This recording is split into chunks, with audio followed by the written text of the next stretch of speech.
Advanced condition monitoring. So this is software that's been developed in-house at Uniper. And the development started a long time before I joined the company, but it's just continuously improved over the years. And now it monitors our entire asset using advanced algorithms, it uses machine learning, and it effectively makes my role as a site engineer a lot easier. It drives my focus, so I can see at a component level where an asset is in its design life, so it can flag up if the component is going to go beyond that. It also allows me to plan effectively, so I can see what outages I should be maintaining and what equipment.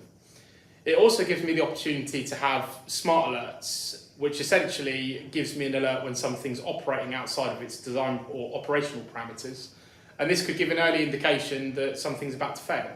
So it will allow me then to effectively plan in maintenance beforehand instead of letting it fail and potentially impact the plant's reliability.